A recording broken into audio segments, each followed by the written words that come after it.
لە ماوەی 10 ساڵی ڕابردوودا پەخشکردنی درامای بیانی بەگشتی و فیلم و دراما تورکیەکان بە تایبەتی لە هەرێمی کوردستان کاریگەریەکی نەرێنی گەورەی لەسەر ڕەوشت و پەیوەندی کۆمەڵایەتیەکان و سایکۆلۆژیای تاکەکانی کۆمەڵگەی کوردی دروست کردووە.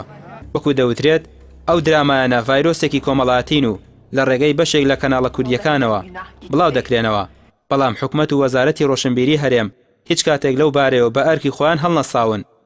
بەڕێوەبەراتی گشتی ڕۆشنبیری سلێمانی دەڵێت ترفیلتەر بخرێتە سەر ئەو فیلمانە و کاتی ئەوە هاتووە لە کلتوری کوردی پاک بکرێنەوە.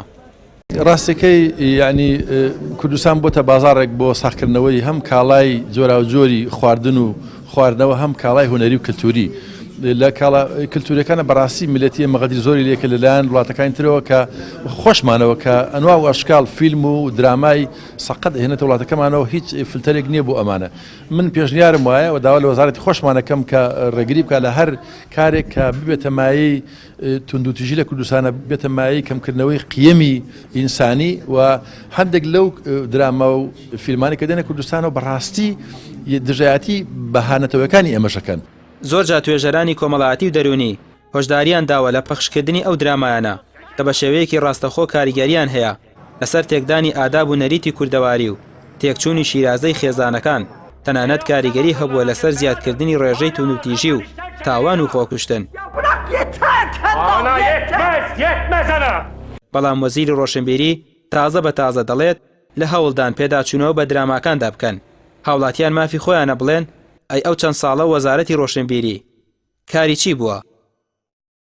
ڕاگەیاندن لە کوردستان ئازادە و هەموو کەناڵەکان ئازادن. ئێمە سەبارەت بە دراماکان و خەریکین ئێستا هەندێک ڕنمایی دەرکەین بۆ هەموو تەلەڤیزیۆن و رادیۆکان لە بوارە جیاجیەکان هەم بوو فیلم هەم بوو دراماکان بۆ ئەوەی بتوانین بە شێوەیەکی باشتر و ڕێکوپێکتر ئەو درامانە لە تەلەڤیزیۆنەکان پێشکەش بکرێت.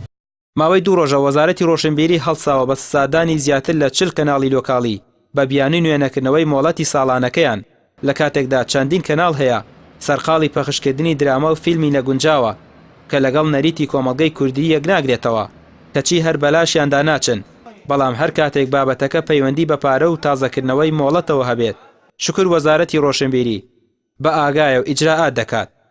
ڕامیار عوسمان، کەناڵی ئاسمانی پێام، سلێمانی.